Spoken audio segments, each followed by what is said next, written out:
à toutes et tous. Je ne vais pas faire trop long parce qu'après mon ami Sébastien, on est d'abord là pour vous écouter, vous entendre et surtout vous soutenir.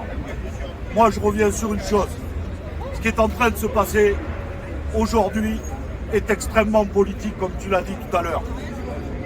Il y a une volonté politique dans ce pays. Il ne faut pas le sous-estimer.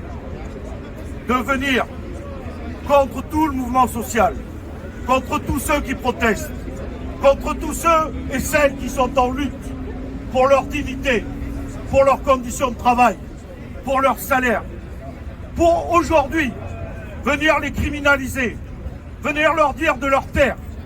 Et ce n'est pas par hasard qu'ils décident de s'attaquer d'abord aux gaziers électriciens. Parce que, comme l'a dit Sébastien, avec les cheminots et avec un certain nombre de camarades des services publics comme du privé, vous êtes en avant-poste toujours de toutes les luttes sociales dans votre entreprise, mais aussi au moment où le gouvernement s'apprête par un amendement à prolonger la durée légale de l'âge de travail, de le passer de 62 à peut-être 64, voire 65, voire comme certains le rêvent, à 67 ans en janvier prochain. Et donc, ils ont décidé un geste politique, c'est de dire que toutes celles et ceux qui contesteraient leur politique ultralibérale se verront faire taire, soit par la loi, soit par des licenciements. Et ils s'attaquent aux principaux responsables, aujourd'hui des gaziers électriciens. Hier, c'était les camarades de RTE, pris un matin à 6 heures, comme des terroristes, pour les amener à la DGSI.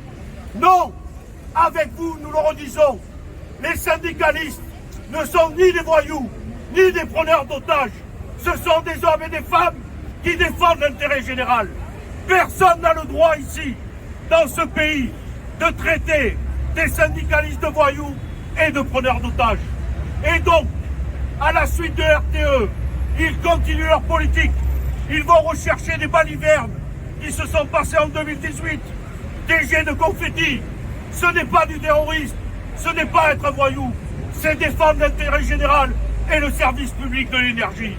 Donc oui, aujourd'hui vous avez notre plein soutien avec Sébastien et l'ensemble des élus du Parti communiste. Et nous serons toujours avec vous.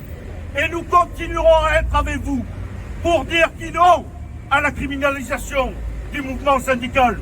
Mais surtout, nous continuerons à lutter pour un grand service public de l'énergie.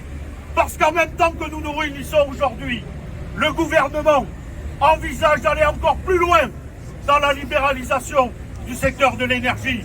Ils veulent tout démanteler. Là, un coup, les énergies renouvelables.